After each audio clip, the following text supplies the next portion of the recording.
Hi everyone, it's Nicole for Lawn Fawn, and today I have a card featuring the new Loveable Legends stamp set, which is an adorable stamp set with cute little legendary critters or animals. And I'm going to create a card using Nessie here. I'm going to stamp the image on some smooth white cardstock using Memento Tuxedo Black ink. And then I will color in the image with Copic markers. And I'm going to use some shades of green here. The colors that I'm using are shown across the bottom of the screen. I'm going to do a nice base color of G82. I went ahead and went around the little circles there on the back, which I probably really wouldn't have needed to as it ended up, but that's okay. Then I'm going to go in with G85 and add some shading. Just kind of here and there, pull in some of that darker color. I tend to go a little bit with a light hand and then I'll get gradually darker. I'm using a little G94 as my mid-tone color. It's pretty similar to the G85. And then I'll blend all of this out with my lightest color again, that G82. You can see that that nice shadowing is starting to show up. I'm going to go around again with G85, pulling in some darker areas to really add some shadowing. And then I'm going to go in with G94 and G85 and add some dot texture with my Copic markers, even more than there is there on the back in the actual stamped image. And then I went in with an even darker YG99 to really make those dots on the back pop. I am going to cut apart my Loveable Legends coordinating dies and then die cut this image using the Sizzix Big Shot. This is a card where, as I went along, I realized I needed an additional image, and I'm going to use the party birthday hat here a little bit later in the video. Normally I would try to do all my stamping and coloring and then my die cutting all at once. But for this card, it kind of came together in stages. Die cut that image, and then I'm going to go ahead and take some watercolor cardstock and die cut two of these rectangles using the largest of the small stitched rectangle dies. Now from one of these rectangles, that's going to be the background of the scene I'm building. The other one, I'm going to die cut a wavy border from that. While I have my stitched rectangle out, I'm going to die cut another rectangle from some vellum, and that's going to layer that water that's going to be along the bottom of the scene. From one of those watercolor rectangles and then the vellum as well, I am going to use the ocean wave borders to die cut some borders there for the front of my panel. So I'm just kind of using my die cut that I've already stamped and colored to give me a guide so that I make sure and die cut the wave low enough that it still fits. And then I'm going to line those up again, and I'm going to die cut the vellum border from the vellum. And that will give me some nice layering for the water on the card.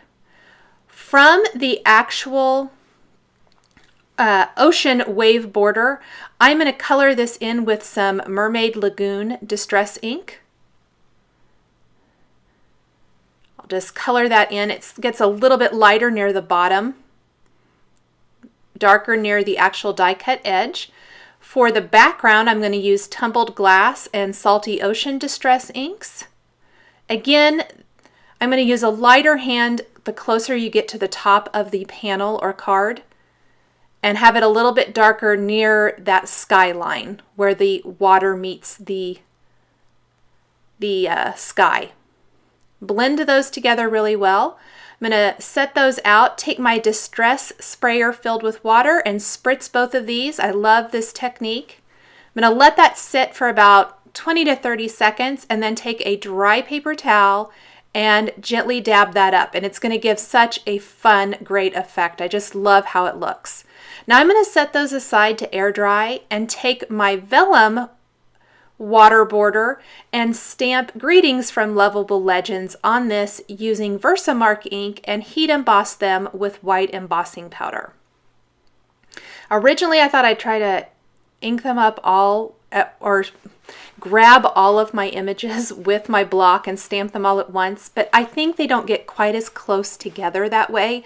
So I decided to go ahead and stamp them all 3 times. I'm going to stamp Unbelievable first. Go ahead and apply my embossing powder so that I can see where I've been. Sometimes it's a little hard to tell with Versamark. Then I will take my additional 2 greetings here. I'm going to stamp Birthday underneath and Have a above so that the whole greeting will read Have an unbelievable birthday. Here's kind of what it's going to look like. Now on the inside, or I guess I'll do the outside first, I'm going to stamp the little watermark there so it looks like there's a little splash using the Lawn Fawn fish tank ink. On the inside of the card, I am also going to use that ink. I'll add a little dot detail with a black Sakura gel pen to the eye.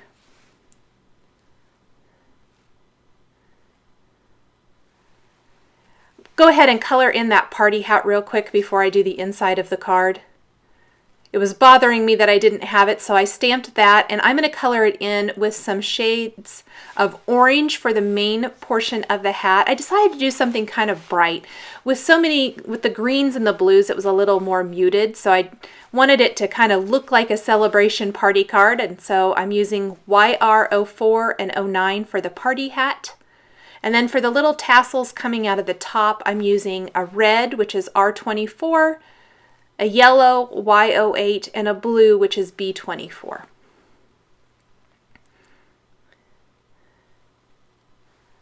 Again, when I have this colored, I'll use the coordinating Loveable Legends die to die cut my party hat. I had to snip this one apart as well. These are brand new and I hadn't had a chance to use them before, so they're all still attached together. Now on my note card, I'm just using a Teflon bone folder to really make that crease nice and crisp. This is where I'm going to go back with my Lawn Fawn fish tank ink and take another greeting from the stamp set and finish off the inside of the card. So the greeting is going to read, "Have an unbelievable birthday, you're a legend." And I thought it would be fun in that blue ink as opposed to black. You could do whatever color you want. I just thought that was kind of fun. And then I'll do a little splash mark at the end of the word legend. Now I'm ready to put it all together. I'm going to go ahead and attach my background panel to the front of my card. I'll attach the watercolor cardstock water panel to the bottom, and then I'm going to use a zig glue pen to add some little dots of glue around the edges of the vellum layer and then behind the embossed greeting to kind of hide that adhesive.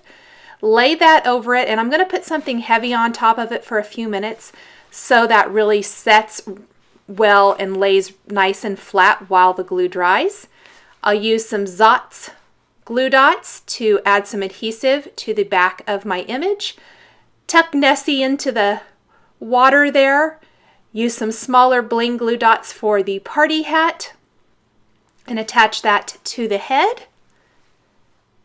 And that is going to be about it for the card. Now it looks cute like this, but I went one step further and grabbed some Pretty Pink Posh clear droplets in the 4mm and 6mm size. And I love that, just a little additional dimensional embellishment for this card. I think it's really fun. I'm using those bling glue dots to attach these. So super easy, no mess with a liquid adhesive. And that is going to finish up this card. Thanks for watching this video showcasing new Lawn Fawn CHA Winter 2016 stamps and dies. The supplies I've used to create this card are listed and linked below the video on YouTube.